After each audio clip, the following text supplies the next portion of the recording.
पहला प्रश्न है अधोलिखितानां प्रश्नानां उत्तराणि संस्कृत भाषाया लिखता।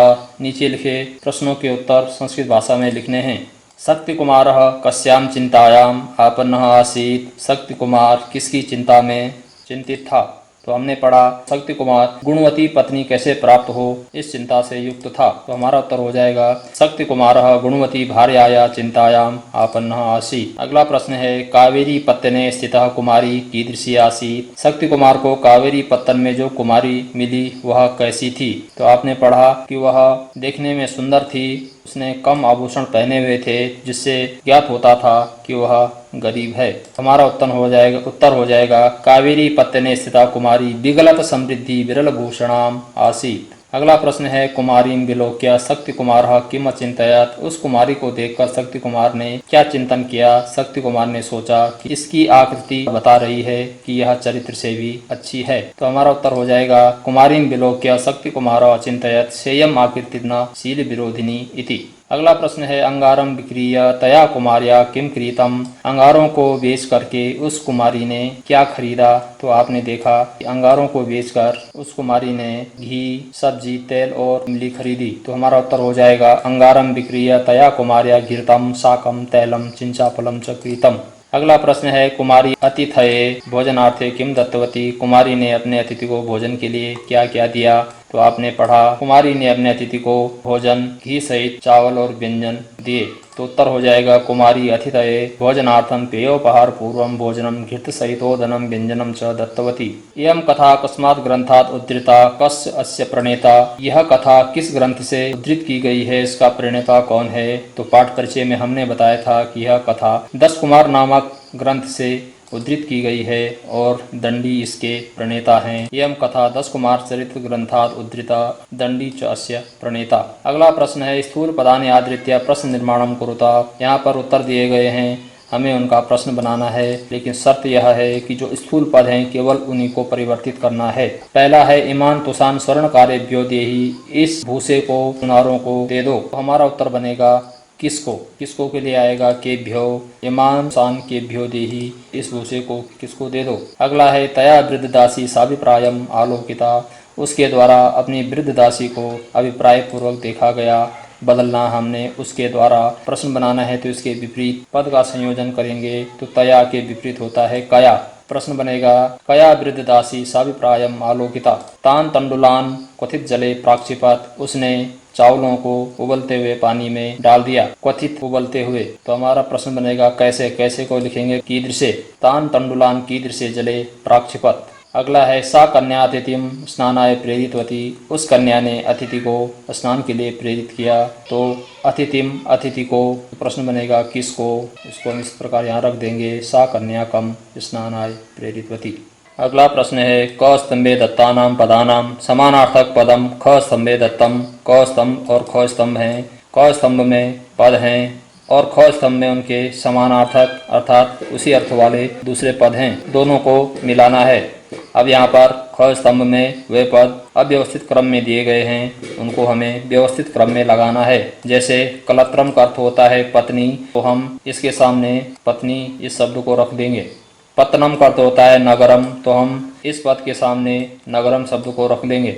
अम्बसा का अर्थ होता है जल के द्वारा, तो हम इस पद के सामने जलेन पद रख देंगे। मुहुर्मुहु का अर्थ होता है बार बार, तो हम इसके सामने बारम पद रख देंगे। और इसी प्रकार चिंचा फलम इमली, और इमली को तिंतणी भी कहते हैं, तो हम इसको आमने सामने रख देंगे। तो हमारा उत्तर इस प्रकार से बनेगा।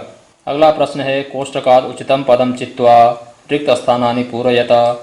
कोष्टक से उचित पदों को चुन करके रिक्त स्थान पूर्ति करनी है। प्रत्येक वाक्य के अंत में कोष्टक दिए गए हैं, उनमें 2 विकल्प दिए गए हैं। उन 2 विकल्पों में से एक विकल्प चुनकर यहाँ भरना है। सविकलित समृद्धिम विरल भूषणाम अपश्यत। उसने जिसकी अमीरी समाप्त हो चुकी है और जिसने बहुत कम आभूषण पहने हुए ऐसे देखा। किसको देखा। कुमारी को देखा, लड़की को देखा, कुमारम को देखा, लड़के को देखा। तो यहाँ पर आएगा कुमारी, एक कुमारी एक कन्या को देखा। अस्ति द्रविड़ेशु नाम नगरी। द्रविड़ देश में नाम की नगरी है। कंचनपुर नाम की नगरी है या कांची नाम की नगरी है। तो हमने पाठ में पढ़ा कांची नाम की नगरी है।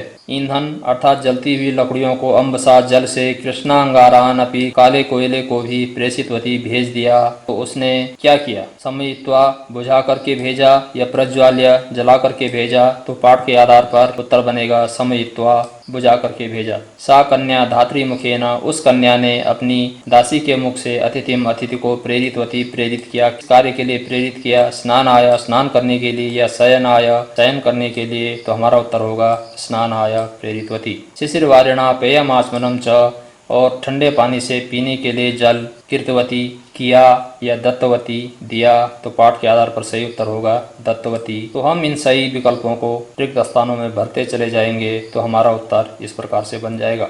अगला प्रश्न है उदाहरण मनुसृत्या पाठात् चित्वा समस्त पदानि लिखता।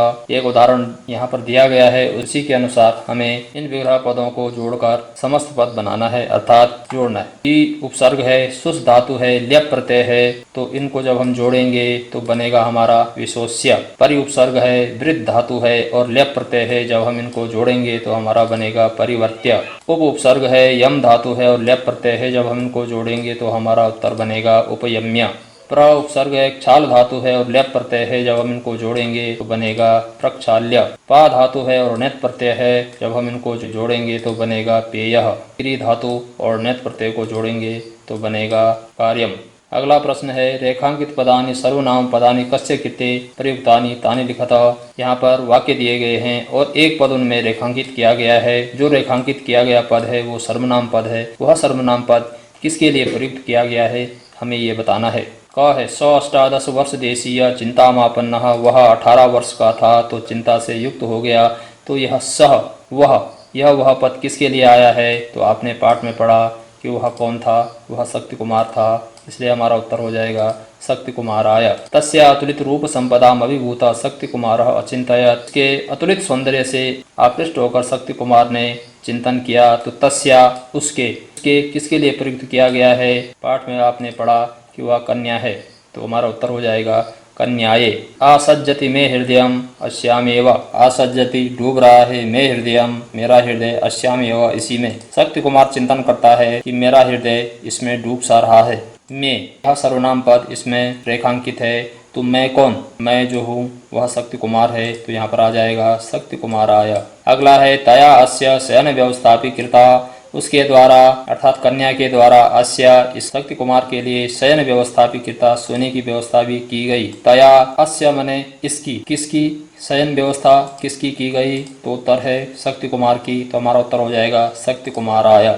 अगला प्रश्न है संधिम कुरुता।